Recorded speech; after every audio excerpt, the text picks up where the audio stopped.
Magandang araw kaibigan. Ako nga pala si DJB ng Barangay Inspiring Stories.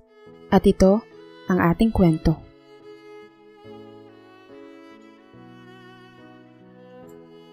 Itay, dadalo po ba tayo sa reunion ng mga kaanak natin?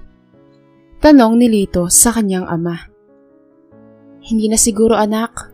Nakakahiya naman kung pupunta tayo dun. Lalo pat wala naman tayong mayambag na pagkain dun eh. Pero itay, sabi po kasi ni Warren ay welcome daw po tayo. Anak, kilala mo naman siguro ang tita Miley mo, di ba? Baka sabihin pa nun na gumagawa tayo ng gulo. Di naman siguro itay, dahil sa family reunion naman yun.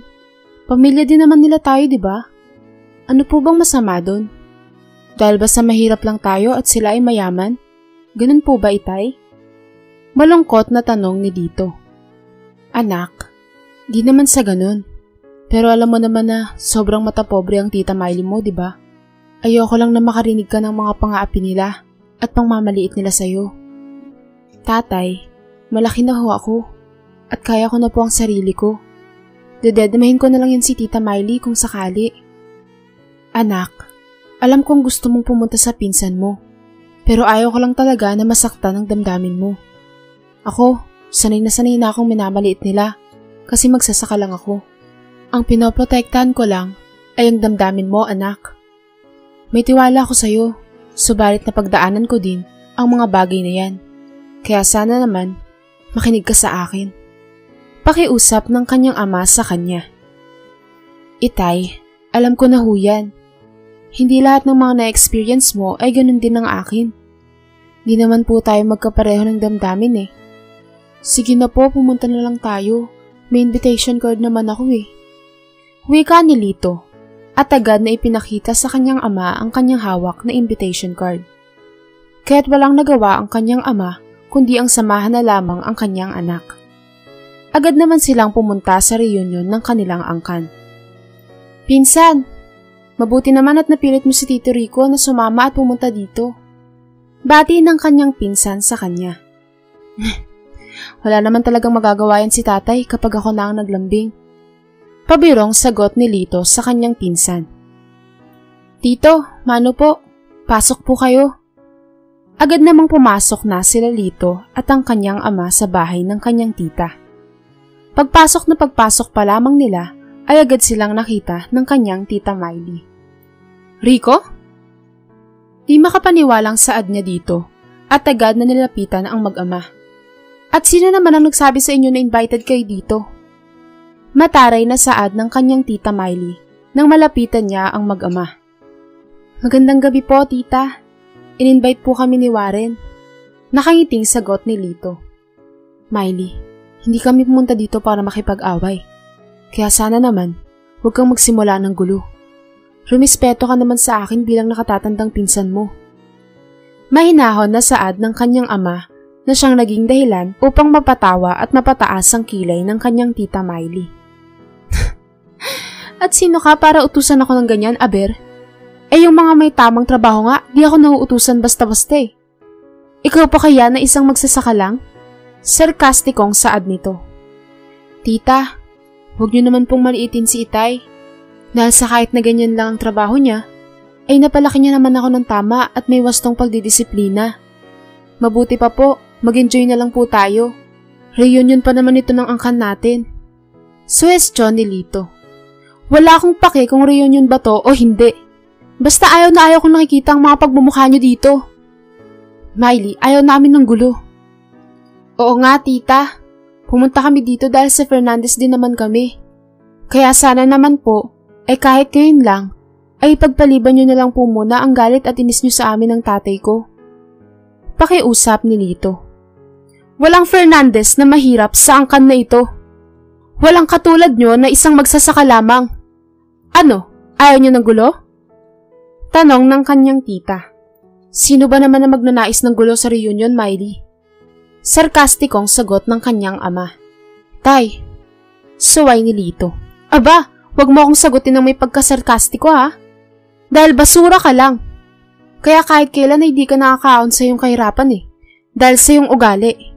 Mahirap na nga, pangit pa ang ugali. At isa pa ha, may sasabihin ako na kailangan mong magising sa isang panaginip, Rico. Kahit kailan ay di mo mapagtatapos ng pag-aaral yung anak mong si Lito. Lalong-lalo na't magsasaka ka lang. Kaya di na ako magtataka kung bakit mamamatay kayong mahirap. Makaalis na nga, kasi parang nadadapuan na ako ng putik na galing sa inyo. Wika ng kanyang tita at agad na umalis na ito. Medyo nasaktan si Lito sa sinabi ng kanyang tita. Subalit ay di niya ito pinahalata. Akala niya kasi ay masasanay na siya dahil simula pa nung isinilang siya ay puro na lamang pangmamaliit ng kanyang tita at kanilang mga kamag-anak ang palagi niyang naririnig. Nahalata naman ito ng kanyang ama kaya't nilapitan siya nito. Anak, huwag mo nang pansinin ang sinabi ng tita mo, okay? Makakatapos ka ng pag-aaral. Pangako ko yan sa'yo. Pangako ng kanyang ama sa kanya. Okay lang po ako, tay. Wala yun, ano ba kayo? Pagsisinungaling ni Lito. Magsasalita pa sana ang kanyang ama nang bigla na lamang dumating ang kanyang pinsan. Tito, pinsan, okay lang ba kayo? Marami kasing bisita eh. Pasensya na kayo at naiwan ko kayo. Nako, okay lang kami ni Lito, Warren.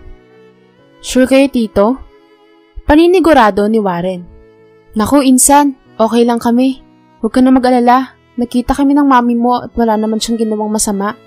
Kasi ikaw naman ang nag-invite sa amin eh. Kaya, tara na? Okay, sige. Salamat naman kung ganun. O siya, mag-enjoy na lang tayo. Suwestyon ng kanyang pinsan na si Warren. At nag-enjoy na lamang silang mag-ama kasama ang kanyang pinsan. Subalit, sa gitna ng kanilang pagsasaya, ay agad itong natigil nang nilapitan sila ni Miley. Warren, bakit ka ba nakikipag-alubilo sa mag-amang yan ha? Galit nitong tanong sa kanyang anak. Mami naman, pwede ba kahit ngayon lang huwag kayong manggulo? Ako na nga lang ang malalapitan nila Lito at Tito dahil sa halos lahat kayo dito ay di nyo sila matanggap. Kahit na sa totoo lang ay kamag-anak pa din naman natin sila. Aba, pinagtatanggol mo pa yung mga hayop na yan, Warren? Huwag na huwag mo akong kontrahin ha? Banta ni Miley sa kanyang anak na siyang naging dahilan upang magsalita ang ama ni Lito. Tama na yan, Miley.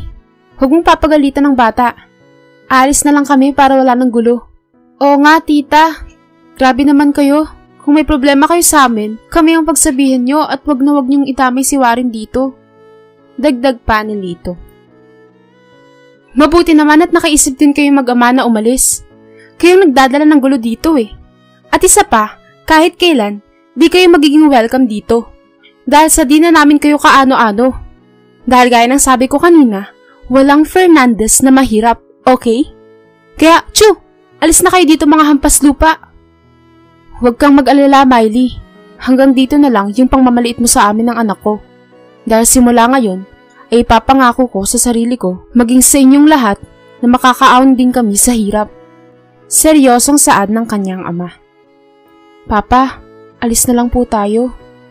Suwestyon na lamang ni Lito. What? Aba, narinig niyo yun? Si Rico nangako na makakaahon daw siya sa hirap. Nagjo-joke ka ba? Diyos ko, di ka ba nakakain? Ito, kainin mo para magising ka sa katotohanan na kahit kailan ay di kayo aangat, okay? Wika ni Miley sabay tapon ng pagkain sa ama ni Lito. Mami, tara na nga, sumusobra na kayo. Tito, insan, pasensya na kayo ha. Okay lang kami, Warren. Pero itong tatandaan yung lahat. Kaya naming bumangon at papatunayan ko yan sa inyo. Tara na anak, umalis na tayo dito sa lugar na to. Mga mayayaman nga, pero ang mga ugali naman ay parang nasa kalye. Umalis na nga lang kayo, kasi kayo lang naman ang amoy kalye dito. Mga bobo kasi, katulad lang din sila ng ina niyang si Rico. Makakapagpaaral nga ng anak, pero sus, wala namang award na makukuha yan. Kaya pala parang may something. May mga malas pala dito.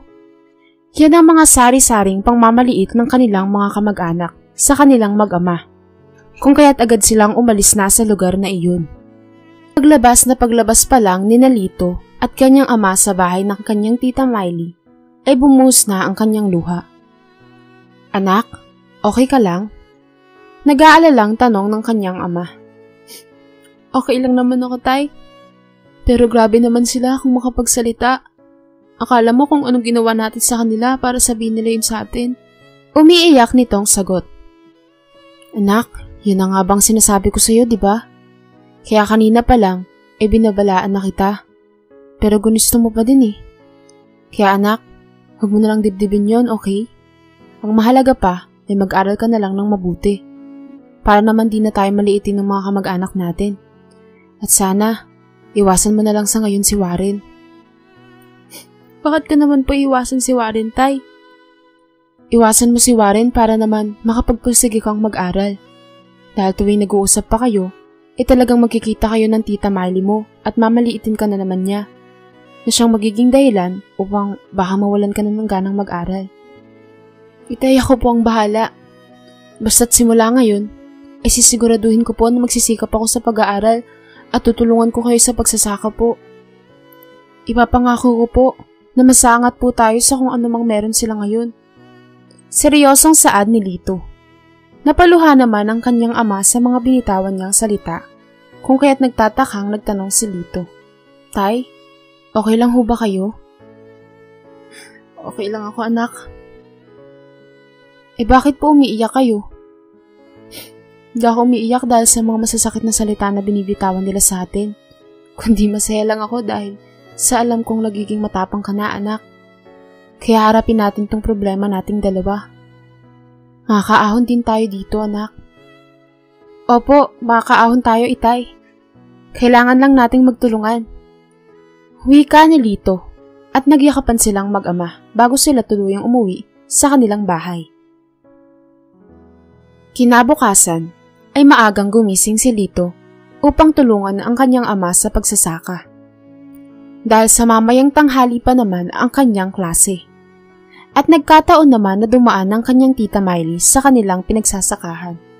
Aba, tingnan mo nga naman kung sinong narito sa sakahan ngayon. Pagpaparinig nito. Akala ko ba papaaralin nito ng ama niya at mag-aaral ito para makaahon? Pero tignan mo nga naman, sa putik din naman ang balik. Tita Miley, wala po ba kayong ibang magawa kundi ang makialam sa buhay ng ibang tao? Sarkastikong tanong ni Lito. Excuse me? Huwag mo nga akong matita-tita dyan. Dahil hindi kita kaano-ano. Baka nakalimutan mo na ang sinabi ko sa'yo kagabi. Miley, pati ba naman bata ay pinapatulan mo? Kung may problema ka, sabihin mo nga sa amin. Ano bang ginawa naming masama sa'yo para pagsalitaan mo kami ng ganyan? Prangkang tanong ng kanyang ama. Oo nga po. Nung bata pa lang ako ay minamaliit nyo na kami. Hanggang ngayon ba naman? Ano po ba talaga ang problema nyo sa amin? Dagdag pa ni Lito. Tinatanong nyo kung anong problema ko? Tanong ni Miley. Kaya tagad namang tinanguhan nito ni Lito at ng kanyang ama. Well, simple lang naman. Ang mga pagmumukha ninyo. Alam nyo, nagdadasal nga ako na sana ay mawala na kayo dito sa bayan eh. Para kahit papaano ay mabawasan naman ang salot. Di ba kayo nahiya na kayo na lang ang natitirang isang kahig isang tuka sa bayan na to? At isipin mo nga, Lito, noong bata ka pa, nagsasaka na kayo. Hanggang ngayon din, di ba? Di mo alam? Pwes, sasabihin ko na lang. Dahil sa gamanok lang naman ang laman ng kokote ninyo. At hanggang dyan na lang kayo. Dyan na rin kayo ililibing sa putikang pinagtatrabahuhan nyo. Mga kaalis na nga. Saad ng kanyang tita. Kung kaya't napabuntong hininga na lamang si Lito at napailing-iling upang pigilan ang kanyang galit. Grabe talaga yung si Tita Miley. Para bang di nang galing sa hirap. Kung makapagsalita, akala mo lumaki sa mayaman ng mga magulang. Naiinis na wika ni Lito. Anak, huwag mo na yung pansinin. At sige na, umalis ka na. Kaya ko naman dito eh. Mag-aral ka na. Suwestyon ng kanyang ama. Okay ka lang ba talaga itay na iiwan kita dito? Mamaya pa naman ang klase ko eh. Sige na anak, kailangan mong mag-aral ng mabuti. At kailangan mong pagtuunan ng pansin ang pag-aaral mo. Nakita mo naman siguro na kahit andito tayo ay minamaliit pa din tayo ng tita Miley mo, di ba? At di lang ng tita Miley mo ang nagmamaliit sa atin. Maging ang ibang kapitbahay natin, anak. Paalala ng kanyang ama sa kanya. Huwag kang mag-alala, tatay. Dahil papatunayan ko sa kanila na makakaahon tayo sa hirap. Kaya itay, huwag kang magsasabi sa kanila na nag-aaral ako Dapat ang malaman nila ay di ako nag-aaral para mas magulat sila.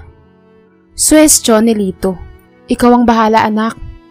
Basta't kung ano ang maging desisyon mo, ay susuportahan kita. Wika ng kanyang ama.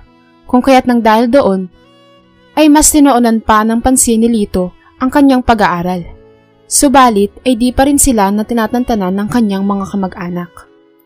Oy Rico, balita ko nag-aaral pa din yung anak mong si Lito ah. Tanong ng isa sa kanilang mga kamag-anak. Di ko alam eh, kasi alam mo naman, busy ako sa pagsasaka. Ano? Hay nako, asan yung pangako mo, Aber?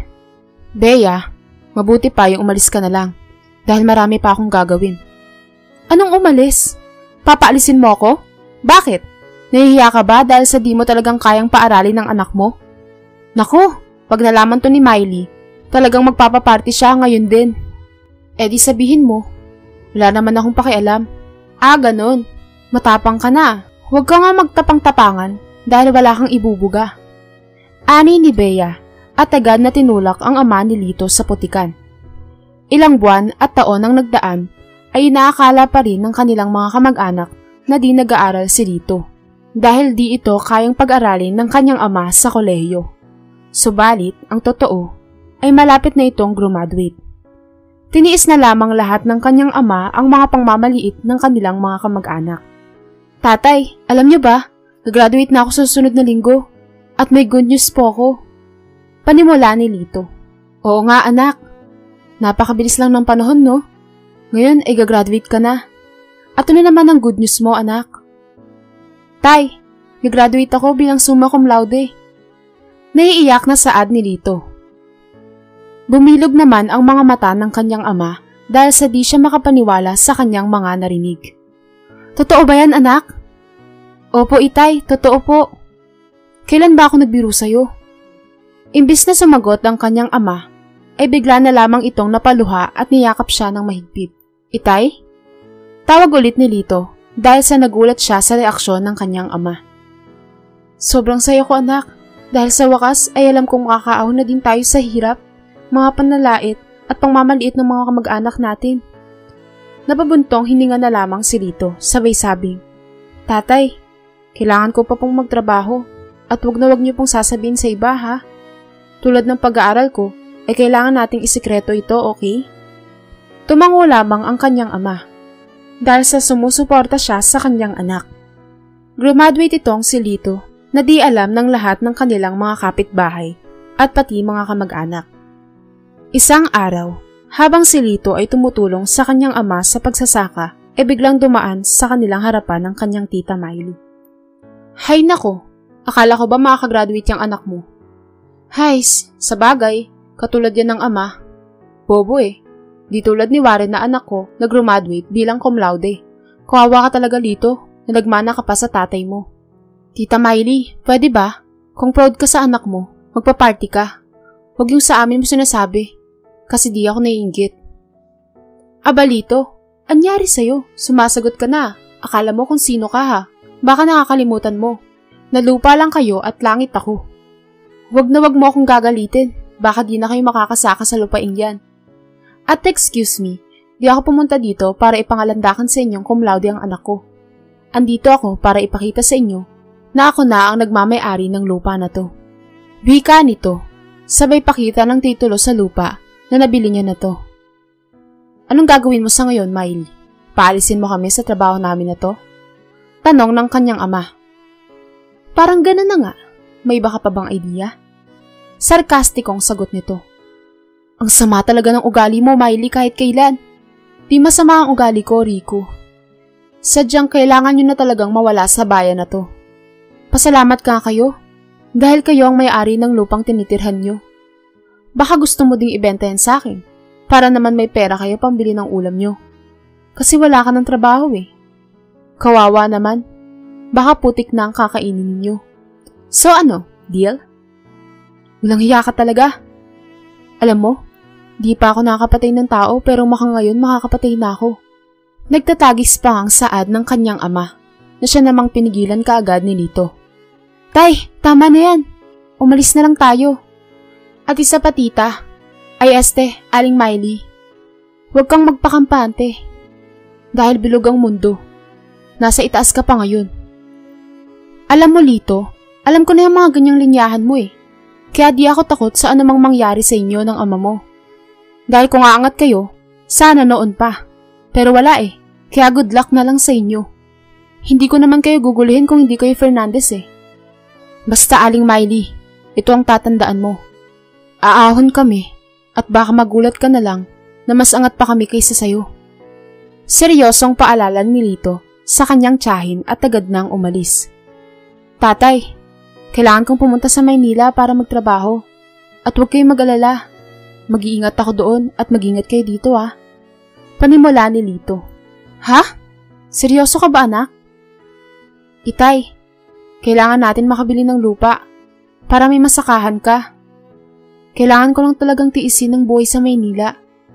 Alam niyo naman, nakapagtapos na din ako ng pag-aaral ko kaya huwag niyo na akong alalahanin, okay? Basta anak, mag-iingat ka sa Maynila ha. Nag-aalalang wika ng kanyang ama. Kaya't nang dahil doon, ay umalis na si Lito upang magtrabaho at sa kanyang pag-alis ay nakita niyang nakatambay ang kanyang tiyahin na si Miley at iba pa nilang mga kamag-anak na nagtatawanan at pinag-uusapan sila. Subalit ay di niya iyon dinibdib at nilampasan lamang iyon. Pero bigla siyang tinawag nito. Oy Lito, alis ka na? Saan ang punta mo? Tanong ng kanyang tiyahin na si Miley. Di niyo na dapat pang malaman kung saan ako pupunta. Ay, ang init ng ulo oh. Wala naman talaga akong pake kung saan ka pupunta. Bakit nagtatanong pa kayo?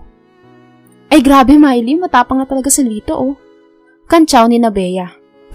Wag na wag mo akong sagutin ng ganyan Lito. At isa pa, tinatalong lang kita. At bakit ikaw lang ang aalis? Dapat sinama mo na ang ama mong walang kwenta at walang pangarap sa buhay. Saad ni Miley. At tumawa pa na parang demonyo. Alam niyo po, ang mabuti pa ay atupagin niyo na lang sarili niyong mga pamumuhay. At baka sa isang iglap lang ho ay mawala lahat. Payo ni Lito. Ay ano ka, manghuhula? Sa bagay, kawawa kasi yan. Walang pinag-aralan, wala pang trabaho. Hays, mamamatay na lang nakakain ng putik. True ka dyan, Miley. At nagtawanan ang mga ito. Kaya't umalis na lamang si Lito at agad na nakipagsapalaran sa Maynila. At di rin nagtagal ay agad ding nakakuha ng magandang trabaho at madali itong na-promote dahil sa graduate kasing summa cum laude. Napakalaki na rin ng kanyang sinasahod dahil sa siya ay halos pumapangalawa na sa may-ari ng kumpanyang pinapasukan. Dahil tuwang-tuwa at sobrang tiwala sa kanya ng may-ari, kaya naman nag-ipon siya ng maraming pera upang mabili ang lupaing sakahan ng kanilang kapitbahay at upang makapagpatayo na din ng kanilang bahay. Anak, proud na proud ako sa'yo. Uuwi ka na ba? Tanong ng kanyang ama sa tawag nito sa telepono. Baka bukas po, tay. At tay, di niyo pa po ba pinuntahan ang pinatayo nating bahay? Tignan niyo po kung okay lang ba yun. Huwag na lang muna anak, sabay na lang tayong titingin pag uwi mo, okay? Bakit tay? Minamaliit ka pa rin ba dyan nila Miley? As usual anak, pero huwag kang mag-alala, okay lang ako. Hihintayin na lang kita. Sa kabilang dako naman ay naku-curious si Miley kung sino ang nakabili sa lupa ng kanilang kapitbahay na si Mang Juan. Oy Miley! Alam kong magugulat ka sa balita ko sa'yo. Ha? Bakit naman ako magugulat? Napaka-importante ba yan, Bea? Importante ito. Kasi alam mo ba na ang bumili pala ng lupa ni Mang Juan ay si Lito? Diyos ko, nakarinig pa ako ng balita na graduate pala yan bilang isang summa cum laude. Ha? Paano graduate? Eh di naman yung nag-aral.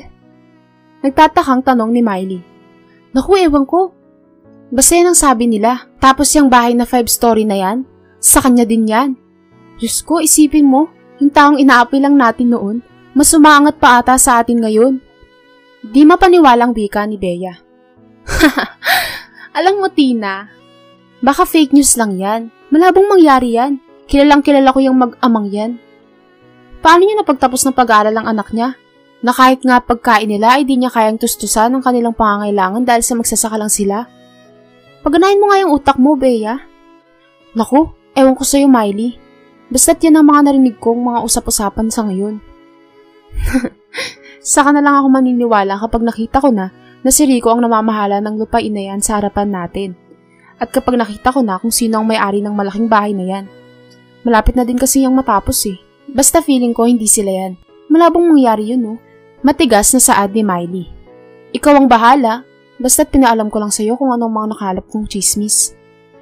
Ani na lamang ni Bea at agad nang umalis. Habang si Miley ay naka-curious pa din dahil sa may parte ng kanyang isipan na naniniwala siya, subalit ay di niya talaga matanggap sa kanyang sarili ang mga nangyayari sa ngayon. Hanggang sa dumating ang araw na umuwi na si Lito sa kanilang bayan. Abat nakauwi ka na pala, ang dakilang magsasaka. So ano? Narealize mo na ba na mas mainam dito sa bayan kaysa Manila? Aling Miley, wala akong panahon makipag-away sa'yo. Saad ni Lito at agad na pumunta sa kanyang bahay. Hoy! Ano ginagawa mo dyan? Kapal din ang mukha mong pumunta dyan, no? Di mo yan bahay, hoy! Sita ni Miley, subalit ay tinawanan lamang siya ni Lito. Ito? Di ko to bahay? Hala, sorry Aling Miley ha, pero akin na to. Kawawa ka naman, di mo kayang magpagawa ng ganito. Wika ni Lito, at agad na pinakita ang mga patunay na siya ang may-ari ng bahay. Di naman makagalaw si Miley sa kanyang nababasa, kaya't bigla na lamang siyang nakapagtanong. So ikaw din yung bumili ng lupain ni Mang Juan? Oo. At bakit? Gulat na gulat ka ba? In fairness naman sa'yo, at alam mo yan ha, gumagana pa pala ang pagkamaritis mo kahit gurang ka na. Sarkastikong sagot ni Lito, habang ibinabalik ang mga papeles sa kanyang mamahaling sasakyan. No! Sigaw ni Miley dahil di niya matanggap ito. Huwag kang sumigaw. Huwag kang mag-alala dahil di ko gagawin ang ginawa mo sa amin ng tatay ko dahil sa di ako katulad mo. Di ba sabi mo walang Fernandez na mahirap? Well, wala na talaga. Dream come true mo na to, Aling Miley. Saad ni Lito na siyang naging dahilan upang mapahiya ang kanyang tiyahin. Ganun na din ang iba niya pang kapitbahay. Halos di sila makapagsalitang lahat. Pinapansin pa rin sila ng mga kamag-anak kahit na minamaliit nila ito noon. Di ito nagtanim ng sama ng loob. Subalit ay ang kanyang mga kamag-anak lamang ang umiiwas dito dahil sa kanilang pagkakahiya. Bumili pa ng maraming lupa ang mag-ama at ginawa nila itong taniman ng mga gulay at prutas. Ito ang kanilang naging negosyo sa kanilang bayan na pinamamahalaan ni Mang Rico. Tuwang-tuwa naman ang maraming mahihirap sa kanilang lugar sapagkat nabigyan sila ng mag-ama ng trabaho na siya namang malaking tulong para sa mga ito. I am so proud of you, anak. Akala ko, lalaki na ang ulo mo dahil natupad mo na ang lahat ng pangarap mo. Tay, wala sa akin ang paghihigante, kundi nasa Panginoon. Siya na po ang bahala sa kanilang ginawa sa atin. At nang dahil doon, ay di na kailanman minaliit pa ang mag-ama. Sa halip, ay marami sa kanilang bayan ang namangha at ginawa silang inspirasyon sa buhay ng kanilang mga kapitbahay na hindi kahirapan ng hadlang para makamit ang pangarap sa buhay. Kung may manglalait at mangmamaliit, ay gawin itong inspirasyon para makamit ang iyong mga pangarap.